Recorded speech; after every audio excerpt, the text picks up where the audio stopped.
It's time for another live Q&A all about eBay and Amazon dropshipping. I'm your host, as usual, Paul from dropshippingtitans.com. We have a lot I'm going to cover in today's video, but I want to start by talking about Adyen, which is eBay's new payment processor that they're using to replace PayPal. And I want to talk a lot about the pros and cons of Adyen and what it means for us as eBay dropshippers. Not gonna lie, I had to spend a lot of time practicing how to say the name of this company. I'm not even sure if I got it correctly, Adyen. I had to look up a couple of YouTube videos with the creator of it. Now, Adyen is the payment processing company it's the biggest payment processing company that you've never heard of. They work with companies like Netflix, Uber, Facebook, Spotify. So anytime you pay those companies money, you're using Adyen. And the reason we've never heard of them is because they just kind of run in the background. You can use your own brand to cover it up, so you never know when you're buying on Netflix that you're using that payment processing company.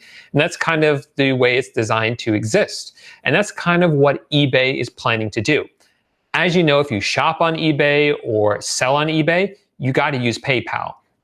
It's an external payment processing company, and the two work together or try to work together so to make this as easy as possible for customers and for sellers. But now eBay wants to integrate Adyen into eBay so that people won't even know that it is happening. It's just going to be built right into eBay. So I kind of want to go over everything that's going on with them. So this was announced in January, and at the time I had never heard of it, but I looked them up, and they are a startup based in the Netherlands. Like I said, they work with a bunch of major companies already. And eBay said that they're going to start rolling this out, or it's going to be finalized somewhere around 2021. So I thought it would take a while before anything actually started, but I was wrong about this. Just a few weeks ago, they sent emails to some sellers inviting them to participate in kind of like a beta group with Adyen. And the incentive that they gave them was that if you join now, you'll get lower fees than most people will get. So a lot of people are excited by this because they've used Adyen on other platforms like Etsy, and people have said that they really like it on there. It works well. People also don't like having to deal with both PayPal and eBay. Someone buys something on eBay, then they have to go through PayPal to actually pay for it. So we're dealing with two different companies here. It can get confusing. They don't always speak to each other the way they're supposed to. So that can be confusing. Like sometimes it will say that you can't refund them on one platform because you refunded them on the other one, even though you didn't. So just stuff like that. So this will hopefully streamline the process, make it easier for both sellers and buyers to have everything on one platform right there on eBay. The other problem with having two different platforms like that is that it kind of gives buyers a second chance to open up a case, even when a case was decided against them, right? They open up a case on eBay. It's looking like it's not going to be in their favor. So then they open up one on PayPal. And it's just annoying having to deal with issues in both places. It'd be better to have it all in one place. Why else do I think this is going to be better? eBay's claiming that with this new payment processor, that the fees are going to be lower for us as well. That's what they promised. Let's see if it actually happens, but it would be nice if it does. Without a doubt, it's probably going to lead to easier billing for us. Instead of having to deal with eBay fees and PayPal fees in two different places, hopefully we get it all in one place. Much easier billing, much easier bookkeeping, much easier for us to keep track of how much money we're actually making on eBay. As well as we're promised daily payouts directly to our bank account. So this means we don't have to transfer money from PayPal into our bank account, and it will be daily, or they said pretty much instantaneous. And finally, they said there would be new ways to pay on mobile, such as Apple Pay. So that would increase the number of buyers on eBay as well. But I do think there are some potential drawbacks to this new payment processing system. Right now, it's unclear if during this transition from PayPal to Adyen, if you opt in to the new payment processor, will you still be able to have buyers pay with PayPal? I think that's really important because it's going to take people a while to make this transition. And while they're making this transition, you still want to get as many sales as you can. So if you're using Adyen, but all the buyers are still using PayPal, then and you're not able to use PayPal, then that's a problem. And eBay has to kind of give us some answers there as what's going to happen. But as usual with eBay, they're not being fully clear on what the timeline for this is going to be and what the exact vision is for that timeline. So we'll just have to wait and see with that. And the other question I kind of have is, will Adyen be able to handle all of these sales? eBay is huge. The number of sales that happen on there every single day. I just hope that they are able to handle it, that they have the right infrastructure in place. Not too worried about this because, like I said, they do handle other big companies like Netflix and Spotify. But eBay, the number of sales per day is just huge. So I'm hoping they can keep up with all that. And the other kind of thing to consider here is that while PayPal's not perfect, it does work. Like, it's working. It's not a huge hassle. Everyone's used to using it. So really, why change it at all? Hopefully all these benefits that I mentioned before actually pan out. And in the end, it is a better system. But you got to wonder, why even bother doing it at all if it does work? So that's kind of my analysis of both sides of this, the pros and cons of this new payment processing system. If anyone's here in the live chat and you have any of your own insights about this, drop them and I'll read them out loud. Or if you have any questions, I'll answer them for you here live. If you guys are watching this on the replay, make sure to ask your question in the comment section of any of my videos, and I'll answer them during my next live Q&A, which I do every Tuesday night at 8 p.m. Eastern here on my YouTube channel. And make sure to subscribe to the channel so that you don't miss the live Q&A next week. So let's see who's here and what kind of questions we have. We already have a ton of people here, and I already see a ton of questions. So let me pull up the live chat. It's easier if I do this. And we have the first person here is Mariella. She says, "Hi, Paul and everybody." So welcome, Mariella. Rich is here. Rich says, "Am I early?" Rich, you're never too early. Early is on time. And Mariella says she's going to jump on the course soon. That's great. Let's see. I'm going to try to find a good question here that somebody asked.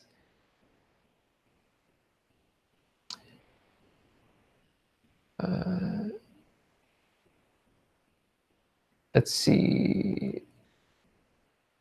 And Trips on Beauty says, "Waiting for Professor Lipsky to start." That's pretty funny. Okay, so I had a question this week from Robert. Robert asked me, "Hey, Paul, do you use your personal Amazon account to dropship, or do you use a different account?"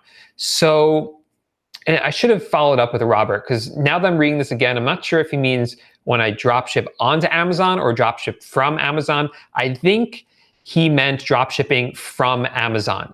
So yeah, I do use my personal Prime account to dropship from Amazon. It's the same account that I buy stuff for myself.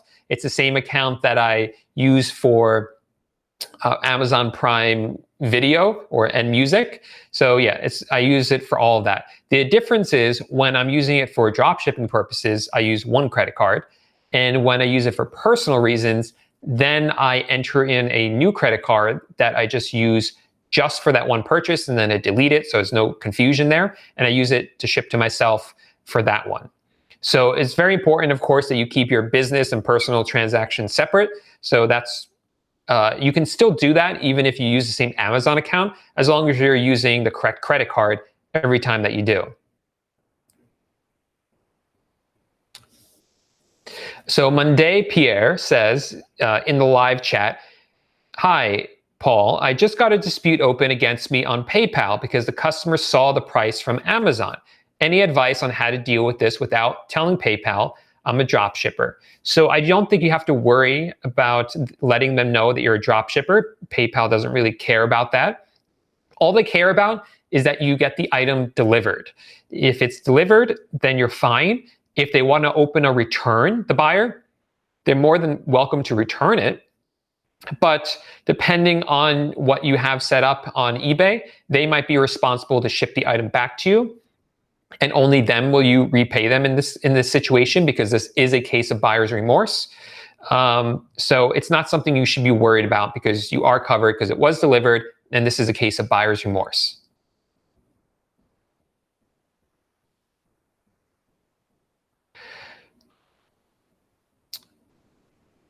Okay. And Reda is asking if this will be available on replay. Of course it will, yes.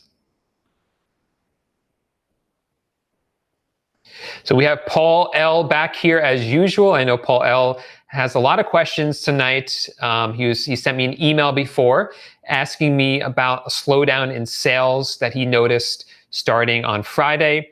I think it was, this isn't something that I haven't seen, and not everyone I've spoken to has seen a slowdown in sales. I think it really depends on just the way eBay is. Sometimes it can go up and down. It especially hits you harder, just this daily fluctuation in sales, if you have lower sales just overall. So when you have lower sales overall, then any fluctuation is going to seem much more dramatic than if you have a higher volume of sales. So it's just a natural cycle that eBay goes through, or that you go through as a seller on eBay. I've seen a lot of fluctuations myself lately. Like, I've had some days that have done really well, over $5,000, which is good for me because of my margins, and other days that were closer to 3,000. So it has been some fluctuation in there, but overall it has been holding pretty steady overall. I did notice one trend, which was that the day they had that coupon, I saw a huge spike in sales, and the next day they were down, which always tends to happen with these coupons whenever eBay releases one of these coupons. And the reason for that is, I'm assuming, is because people go, they buy everything they want on the day that the coupon's out, and then they have nothing left to buy the next day because they bought it on the day before. So that's kind of my thought as to why that happens. But as for your personal account, yeah, like I said, just the fluctuations is normal, especially if you have a lower volume. Okay, James is asking, if he hires a virtual assistant, what's the best way to give them access to eBay so that they can help you run your eBay store? So James, I wouldn't suggest giving them your eBay password right away. And I do cover this in depth in my VA course, Super Simple VAs, but I don't suggest you give them a password to eBay right away.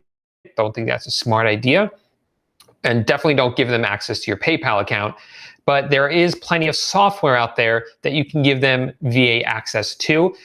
That's one of the reasons I really recommend Dsm Tool, because you can set up a VA access for them and limit what they can and can't do when they log into Dsm Tool. So that's really helpful.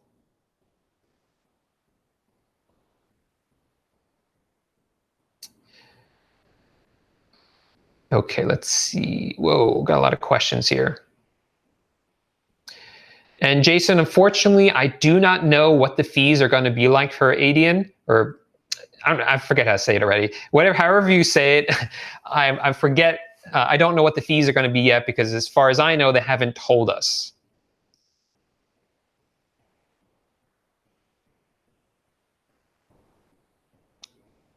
Let's see. Okay, another question this week from Jody. So Jody says, this is one of my students, Jody said that a customer purchased an item from them. It's this item that's supposed to be 7 inches. But on Amazon, the description said it was 11 inches when it clearly was supposed to be 7 inches. So the description on Amazon was wrong. So therefore the description on eBay was wrong. So the buyer is sending the item back. What should I do? So I think the first thing you should do is ask the customer what it is that they want. That's the best thing to do to avoid any potential issues. Just apologize profusely. Say, I'm really sorry about this. This was a typo in the description. This shouldn't have happened. We'll make sure it doesn't happen again. How can we make this right? Do you want us to try to find the one that's correct size, the size that you thought? I can't promise you anything, but we'll look for it? Or do you want a full refund? If you want to throw in something extra, you can tell them, here's a full refund, and on your next order, we'll give you 10% off. Now, if they decide that they want, by the way, I've done this before and nobody's ever asked me on a future order for 10% off. So that's just something to keep in mind. They've never actually followed up and gotten the 10% off the next order. But if they say instead that they want the item at the correct size, then look around, see if it is available somewhere at the size that they bought, and then get it for them. I wouldn't go too far out of pocket. It might cost you a little bit extra to fulfill that different order, but I wouldn't let it cost you too much money, but do at least make an effort if that is what they want. Let's see.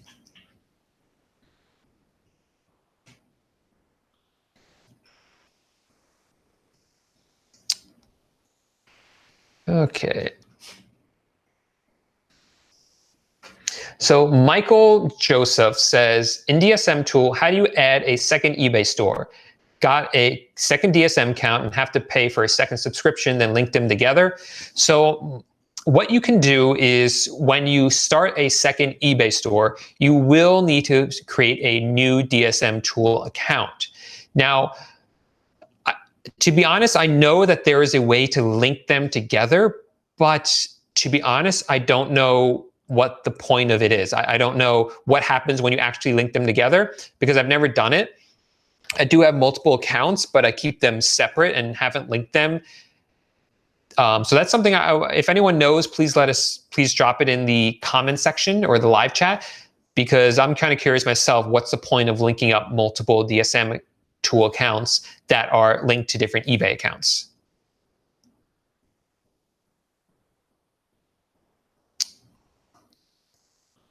And Reda is also asking about how I keep track and manage my orders. Luckily, Dsm Tool has something built into it that helps you manage all your orders, which is one of the reasons I love it so much.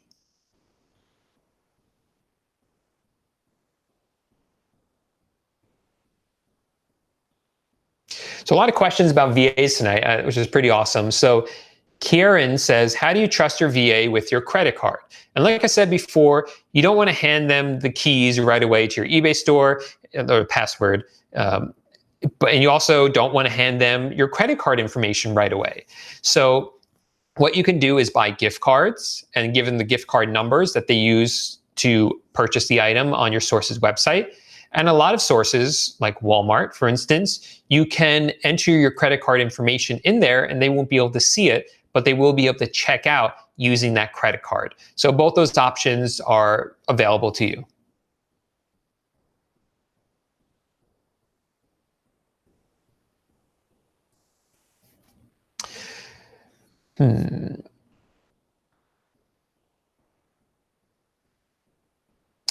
Okay, so Jim says, hey, Paul, can you tell us, I just dropped my mic.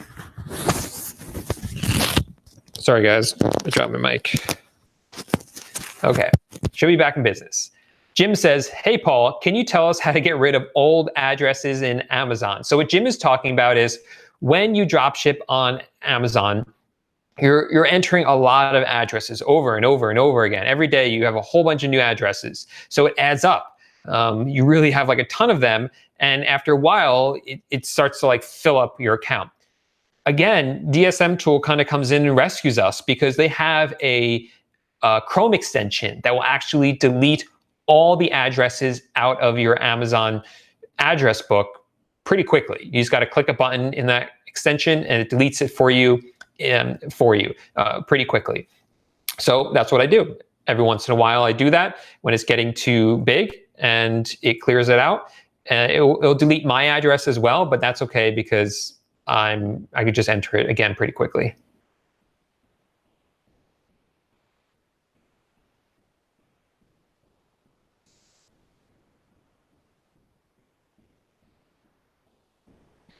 Let's see.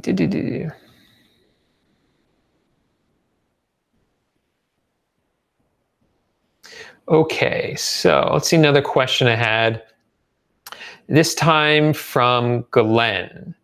Glenn is asking about the global shipping program. Says, do I upload the tracking number for it when it's shipped to Erlanger, Kentucky, or wait until the GSP tracking number is automatically uploaded? So I made actually a video about this last week. This was the topic of last week's live stream, the global shipping program. And like I said that last week, when you use the global shipping program, what happens is that you ship an item to eBay's facility in Kentucky. Then eBay turns around and ships the item overseas to your customer. So you are only responsible to get it to eBay. That's all you have to do. So you only have to upload the tracking number that the supplier gives you that gets the item to Kentucky, to eBay. Once it's there, you're done. You don't have to upload the new tracking number. eBay will take care of that for you.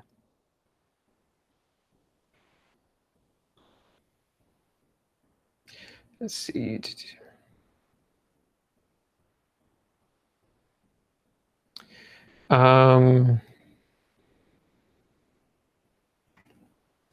Thomas seems like he's pretty new here. Thomas is asking, when do you get enough sales so you don't have to worry about shipping costs? I'm just starting with a few sales a week. I only listed about above the free shipping limit. In other words, $35 for Walmart. So Thomas, it really depends on your source. So for a source like Walmart, you for any item, like you said, that's under $35, you have to throw in shipping costs, $5.99. Now, it doesn't matter if you get a lot of orders for Walmart, because Walmart doesn't allow you to put multiple items into the cart to qualify for free shipping and then ship those items to multiple addresses. That's not something that Walmart makes available. Home Depot does, but Walmart doesn't.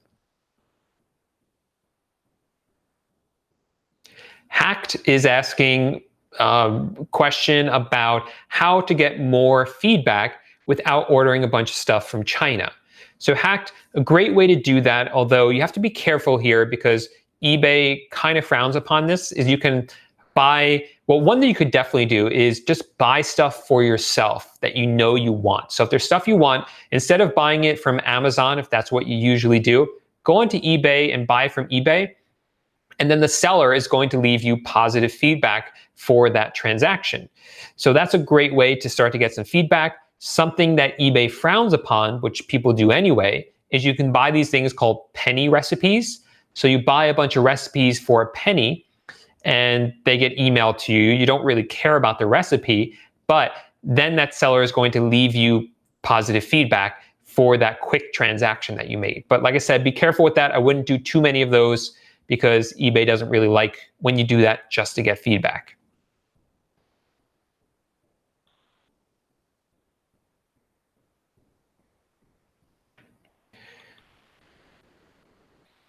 Okay.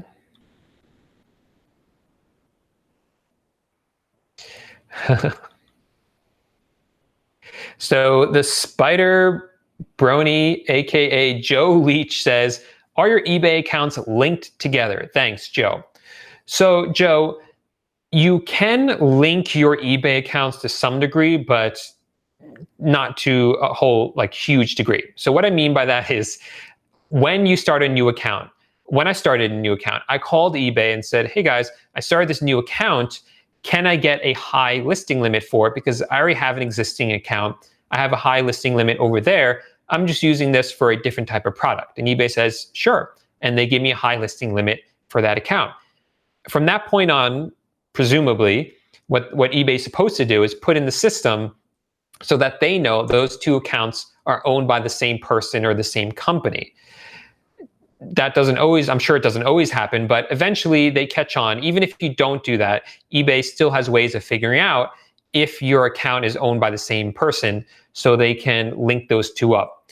That's really the only benefit of doing it, is to get the higher listing limit. There's really no other benefit. It's not like it transfers over all your feedback, so you can start with the higher feedback or something like that. No, really the benefit is to get the higher listing limit on the new account.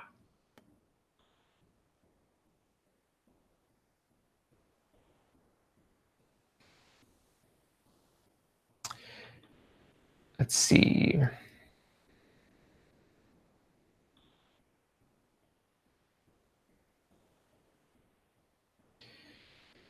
Okay,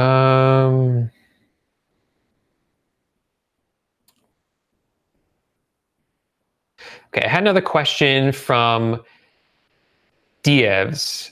Hope I'm saying your name correctly. It's another one from this week. And he asked me, hi, Paul, do you use fake UPCs? So in other words, every item that's in existence is, well, most of them are inside this catalog, you could call it. And every one has a unique number, a UPC, a unique product code, maybe it stands for. Uniform product code, something like that. Something product codes, I think. So every item has its own unique one. So the thought is that if you list an item on eBay, let's say it's this glass, right? It might have like a UPC. Let's assume the UPC is the number 5,000. So you list this item, but you don't want it to be associated with other glasses that are exactly like it, because then the potential buyers using the UPC might find it cheaper somewhere else, because eBay might link this glass up with someone else who's selling the same glass for cheaper. So you don't want to link those two up. So the thought is that you can buy a unique UPC and replace the number 5,000 for this one with that number, so that this one and the cheaper one aren't linked together. Great in theory, but the problem is that eBay really doesn't like this. It's not what they want. And in fact, as they move more into the product-based shopping experience with their new catalog buy box experience, they are requiring you to use real UPCs so that they can get everything into the catalog correctly. And I'm not sure what the implications will be if they find out that you're using fake ones. So that's just something you might want to keep in mind, because eventually you do have to conform everything, all your listings eventually, to the catalog. That's something that's going to be slowly rolling out for the rest of this year and into next year. So if you have fake UPCs for all your items, let's say you have thousands of them, then those aren't going to be matched up with the catalog. So you'll have to manually go in and match them up before your listings will start showing up on eBay. That's kind of the way that eBay is penalizing people who don't use real UPCs. Okay.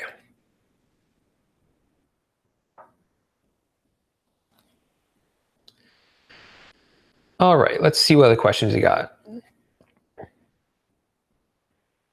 So Nameless One is asking me a question about my course.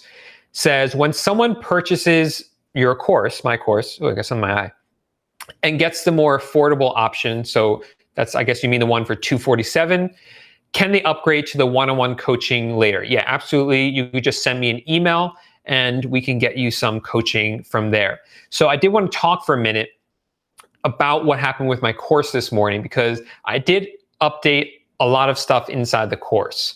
So let me show you what I did this morning. So let me pull up this. I'll share my screen so you guys can see this. I'll do this. Okay. So you guys should be able to see my screen now. So underneath my video, if you click where it says show more, there is a link. It's the only link there. If you click on that, that's going to take you to the course.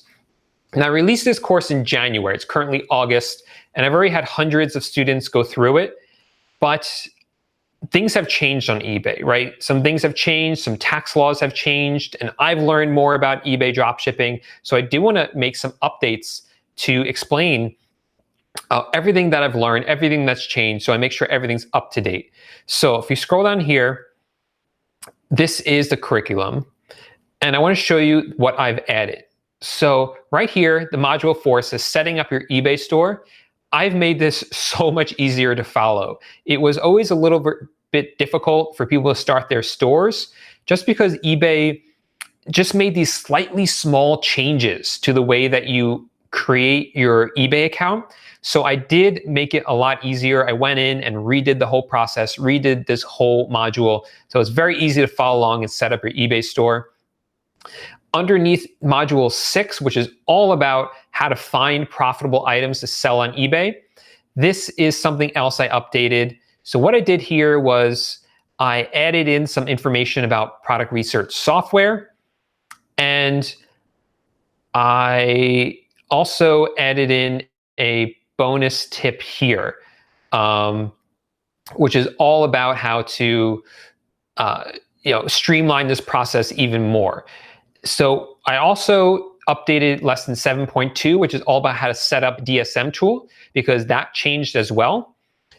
Let's see what else I updated. I have for you guys some new stuff here about defect and feedback removal. And this is the big one, module 15. I updated everything about sales tax. I just pretty much redid it all because so much has changed with the Supreme Court ruling a few months ago. So I redid this whole section about how to get it set up with becoming sales tax exempt, how to do it on Walmart, how to do it on Home Depot, new lesson about collecting sales tax, what to do about states where you're not allowed to get tax exempt for them, and some tips for international students that are trying to get tax exempt as well. And I think those were the big major updates that I put in here for you guys. So that's what I attempted to do. It's the biggest update I've had of the course so far, but I really felt like it was necessary because so much has changed and I just want to make sure that it was up to date. So the one thing I want to tell you guys is that the price after all these changes is going up. So the price will be going up on Friday at midnight. So if you're watching this after Friday, so that's Friday, today's the 14th, so that's 14, 15, 16, 17th at midnight, August 17th at midnight, the price is going up. So if you're watching this later, I'm sorry, but it's too late to get it at the old price. So anyone who's already in the course or buys it now will be grandfathered in at the current price. So I did want to let you guys know that, just to give you guys fair warning about it. So I want to see if anyone has any questions about that. And Nancy's saying, thanks for the sales tax redo, no problem. Rich is liking the upgrades already. Rich is one of my students.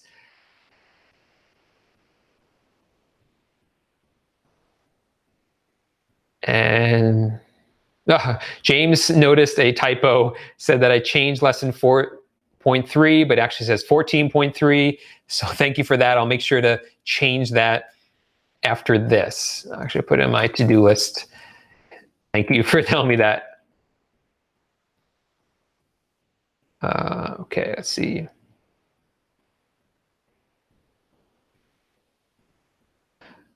Okay, so I did have a question here from, where'd it go? Where'd it go? I lost it. Okay, well, let's see. Other questions I had from this week was from Dusty. Dusty was saying, I've been drop shipping for a month and a half. I have some sales. I've been doing it from my cell phone. Oh, so Dusty is basically asking me what equipment he needs to drop ship. Like a computer, a phone, what should you do? So I really recommend you get a laptop, Dusty. I know you were trying to do it from your cell phone, and I don't even know how you were able to do that. I know people have. I've heard people talking about it. I've listed one item from my phone. I found it incredibly difficult to do, so I just never tried it again after that. I really recommend a laptop, not an iPad. You really need a keyboard and a mouse. It really makes a big difference. You don't need anything terribly fancy or expensive. If you have a laptop already, it's probably good enough. You just need something that can go online. If you don't have a laptop, just get a Chromebook. That's what I started out with, and it worked really well. And then you can, the only reason I upgraded was because I started making these videos. It needed something that could edit videos. But besides that, you really don't need anything too crazy because everything's online.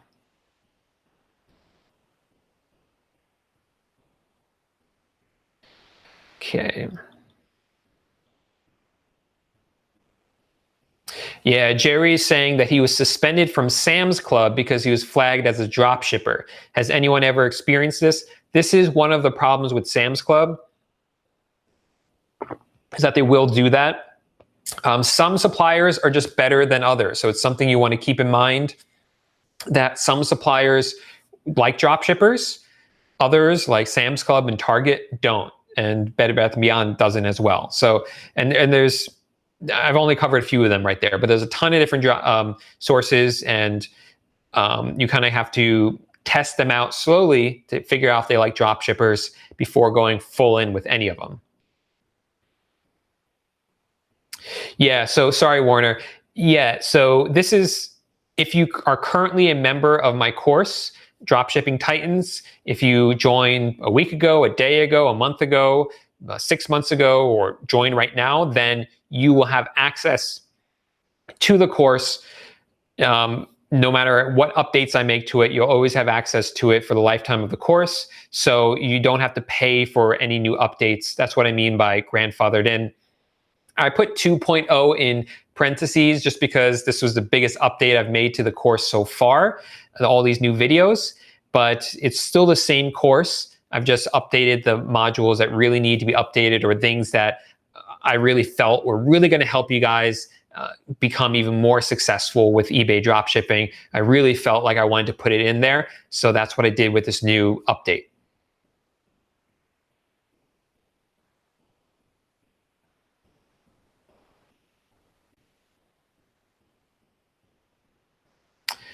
Okay. And Gilbert's saying, do you remove items that are not performing after 30 days? Yeah, pretty much. If an item, if I list it and it doesn't sell at all for 30 days, I delete it from my store. If it sells once, then I give it 2 months to sell again. If it doesn't, I delete it from my store. And Coin Tech Site says he's been using Sam's Club for 6 months and no problems. It's really a coin toss there. It's, you know, for some people it works, for some people it doesn't. Same thing with Target. I know people have been doing it for a long time and are able to do it, and other people will get banned after 2 weeks. So it's kind of just how lucky you get with them.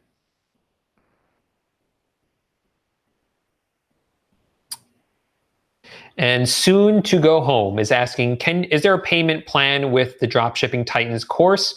Yes, there is. So let me show you. This is what I forgot to show you guys here. Let me do this real quick. Let me share my screen again so I can show you the options there. So again, this is the video that you're watching right now. Underneath it, the first link, if you click on that, that brings you to the course. And if you scroll down, you see right now we have 3 days and 3 hours and 21 minutes to go before the price increases.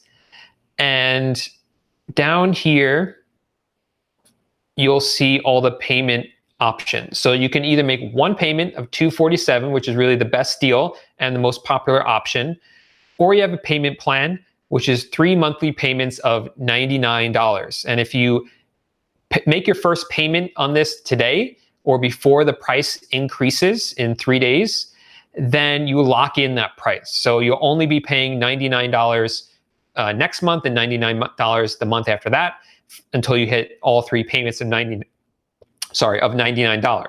Then I have a option where you can get one-on-one coaching with me as well. Now, with these, I want you guys to know that they do come with a pretty solid 30-day money-back guarantee. What that means is that if for any reason you're unsatisfied with the course, you can ask for your money back. If you do it within 30 days, no questions asked. I will get back to you usually within 24 hours and refund you. I guarantee I'll do it within 48 hours, but I'll probably do it in less than 12 hours, get back to you, refund your money, and you can, do whatever you want to do. But that's because the reason I have that is because it's really been working so well, the course, that I know that there's not going to be any issues with having a 30-day, no questions asked, money back guarantee, because I know it works if you apply everything that I show you in the course.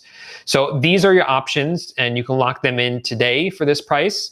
You just click this one, for instance. Again, this is the best deal. Click enroll in course, and then you just enter in your email, your name, and then you can either pay with credit card or with PayPal. And there, like I said, you get the 30-day, no questions asked, money back guarantee. So there's really no risk in getting started with it today. The only risk here is on me for letting you join the course with the 30-day money back guarantee. And the only other risk is just really not getting started with it. So that's everything it has to offer. Let's see what other questions have. Oh, Slinky Does It dropped a $6 super chat. So thank you for that, Slinky Does It. He's asking, Paul, on Dsm Tool, do you use the text spin feature? Also, should I be rewriting the whole description or just rearrange the text? So he's talking about a feature on Dsm Tool. They'll actually move around some of the text. It's supposed to be a smart algorithm that's supposed to make it so that it's still readable. And there's a couple reasons people will do this, so that it makes it harder for people to snipe you. Also for copyright reasons, so you're not using a copyrighted text because you're moving stuff around. I actually don't use it because I've never used it, and it's always been fine for me in the past. I'm sure it's fine to use. I've actually never even tested it because it's just not something that I've ever considered that I needed for my store. And Learned Hand is asking how much the course will be after Friday. Really not too sure what the price is going to be. I'm going to decide that on Friday based on how many people buy the course this week.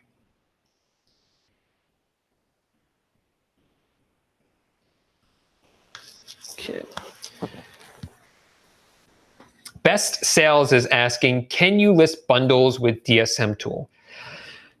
What bundles are is when you list two items together into one listing. So for instance, you might list together like, trying to find something, I don't know, like this glass and maybe this hat. You don't do that because that doesn't make any sense. It's two things that like make sense to bundle them together. Like, I'm trying to even think of something. I'm just having a total blank right now. Oh, maybe like a pan and then a pot, right? You bundle those together. And the reason you might want to do that is because it creates now a unique listing that no one else has on eBay. And that makes you stand out and might get sales where other people might not get sales.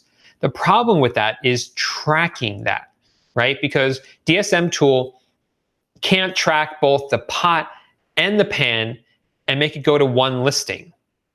It's not set up for that. And I actually don't know any software that is set up for that.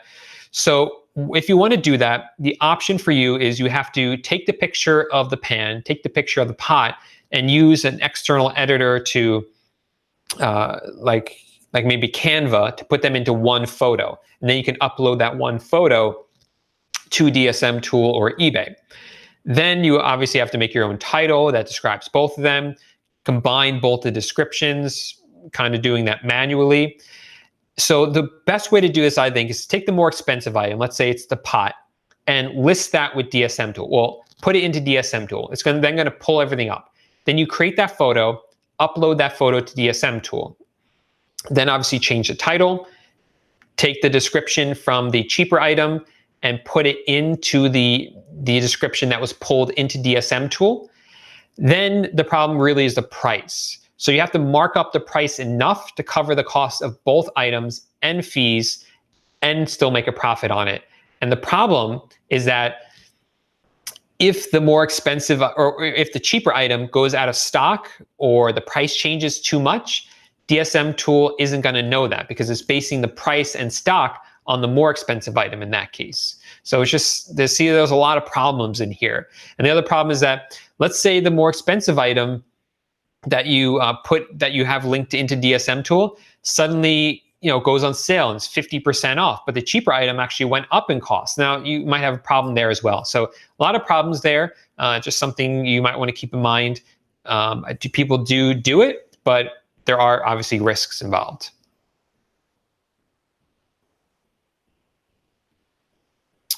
Phil Clark is asking another question here, like, what if you want to bundle two the same item together? So that gets easier, Phil. So in that case, you would just list the item into Dsm Tool like you normally do, but make a collage and put two of the items next to each other so that the buyer knows that it's two of them. Obviously change the description and the title, so that's two. And then in the price, you want to mark it up enough, the percentage enough, so that it covers both items, fees for both items, and so you can still make a profit on those items as well. So if you have two of the same item, it's much easier. That usually works with some items, but not with others. So something like two pans might work, two of the same pans, two bedside tables, a great example because people usually buy those in pairs, but some things people might not buy two of. So just don't list random things of two because that doesn't really make sense.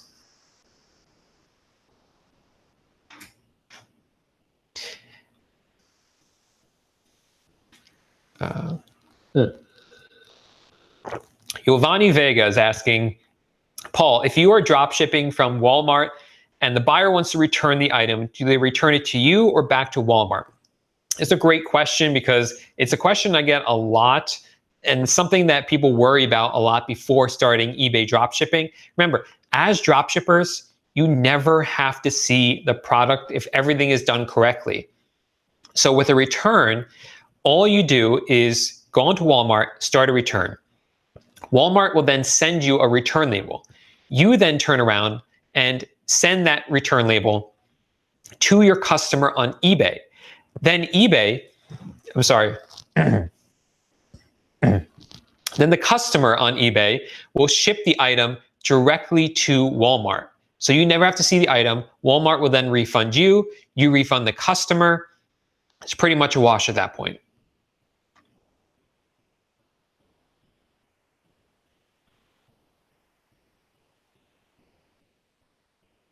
Okay, so Krista. Hey, Krista, how's it going? Krista asked a question because I mentioned before that I delete some listings if they're not doing well on eBay. And Krista knows that you can do that in Dsm Tool, so wants to know, when you delete an item from Dsm Tool, it gives you a few options, different ways that you can delete items. And she wants to know what the best choice is for deleting that. So let me pull up my Dsm account so I can tell you the exact wording of the one that you want to choose. And actually, I will share my screen here because this is my teaching account. So I'll actually just show you guys how this works. This one. Okay, so this is inside, where'd it go? This is inside my Dsm tool, my teaching one. And what you want to do is I come over to the left where it says price monitor. I click the delete item here on the right, this red button, and it gives you like a ton of choices. It's almost like choice overload here. So the first one is remove from monitor, but keep on eBay. What that does is it just deletes it from Dsm Tool, but the listing will still exist on eBay. Not sure why you want to do that, but you can do that. The other one is to delete the listing on eBay, but you can keep it on Dsm Tool. Really not sure why you want to do that one, but you can do that one. And this one is the one that you want. Remove the item from both Dsm Tool and end it on eBay. So this red one is the one that you want. The other two here, actually, I'm not even sure what this one is. Oh, right. So this one kind of the first thing it does is it actually goes in and removes the title, the content, and the images before it deletes the item on eBay. And then it also ends it on Dsm Tool. If that's what you want to do, it kind of scrubs the whole thing. And the last one is that it will end the item on eBay and then immediately relist it, which is a strategy that some people use. So those are all your choices, but if you're just looking to get rid of it, the red one is fine. Remove from monitor and end listing on eBay is more than fine. Okay. Oh wow, we got another super chat here from Best Sales. Best Sales is saying, are you recommending to use auto order in Dsm Tool? This was something I had planned to kind of play around with recently, but then got distracted making all these updates for the course. So I never actually got around to using it. And one of the reasons I haven't really used it is because my VAs are very efficient. They work really hard and place all the orders. And I don't need something like this right now because my VAs are placing all the orders for me and the cost of it is very low for them to do that. Plus, I use a lot of Home Depot, and Home Depot, the auto order doesn't work with that. It really works more with Walmart. So it's something I might do for Walmart going forward, but To be honest, I haven't tested enough to really recommend it or not recommend it.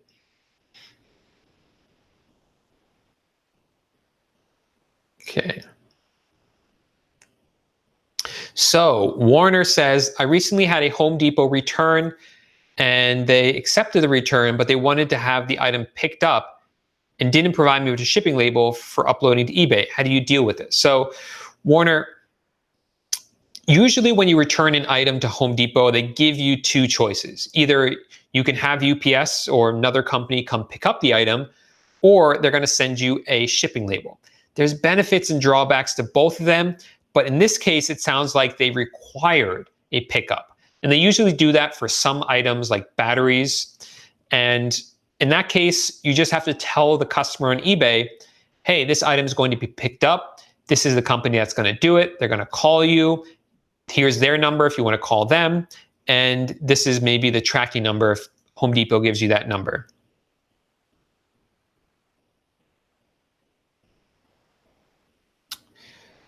So John is saying when he ships items to California and Illinois, he has to pay sales tax and it's cutting into his margins. Any solutions? That's a great question because I've actually updated my course to include something about how to do that, how to deal with those states. And I do have to thank one of my students, Becky, for kind of teaching me how to do that because I didn't know how to fix this. And she taught everyone inside the Dropshipping Titans tribe, which is the private mastermind group for members of my course. She taught everyone how to deal with them. And then I kind of stole what she taught and put it inside my course. But I put it in the spot that's supposed to be in, which is why I did that. But total props to Becky for that one.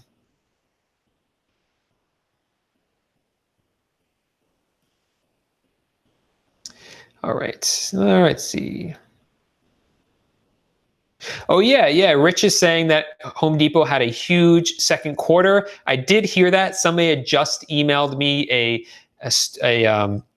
article about it. I didn't get a chance to read it yet because I was getting ready for the live stream, but I guess that's the article he sent me. He sent me an article and said, I guess Home Depot has to thank all of us dropshippers. I wasn't sure what he meant by that, but I guess that's what he was talking about.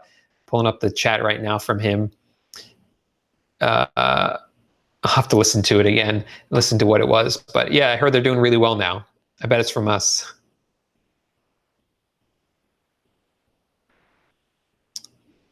Does my VA lister work 7 days a week? No, she doesn't. That's the great. Oh, I lost my mic. Keep dropping my mic here. Sorry about that, guys. I have it taped. It's not working very well. I'm just going to hold it. So that's a great thing about listing is that it's not something that has to be done every day of the week, although it should be done at on regular intervals. So if she wants to take a day off, she can, and she does. I could give her off really the weekends. And it's fine. So Michael is asking about Home Depot tax exempt. He was originally tax exempt and somehow stopped being tax exempt. This is one of the updates to the course that I made that actually released that video early because so many people were having issues with it. I released it late last week or late in the week last week. Yeah, whatever. I released it like Thursday or Friday last week because so many people were having issues with Home Depot. I wanted to make sure that they were able to get their tax exempt status back up and running. So that is one of the updates I made to the course.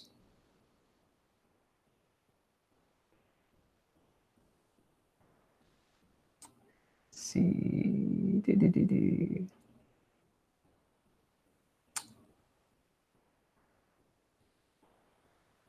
All right, let me write this one down. And we have just a couple more minutes here. So if anyone has a last minute question, I'd be happy to answer it for you guys. And if you guys found this video helpful, make sure to give it a thumbs up. It'll help get the message out to more people and get this message out and help more people with their questions with eBay dropshipping.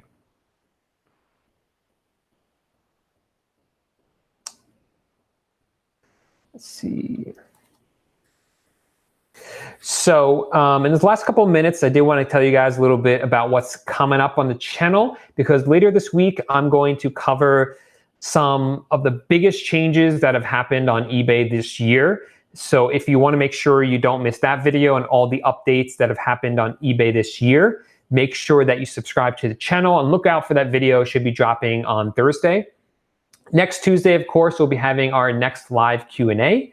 And next week, I have a pretty fun video I'm making where I'm going to be talking about Banggood. Banggood's another online retailer that some people use for drop shipping, and I've kind of done a little experiment to see if they would work well for drop shipping. And I'll be dropping everything I learned about them in there. And also, it's going to be a little bit of a fun video. You'll see why. So if you don't want to miss that video, make sure to subscribe to the channel and look out for that video next week. So let's see if anyone has any last minute questions.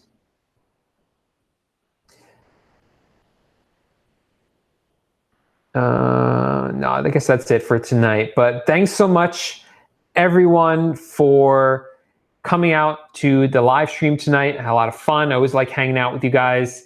And if you do want to get into the course, remember that the price is going up on Friday at midnight. So this is the last chance really to get it at this lower price before the price goes up.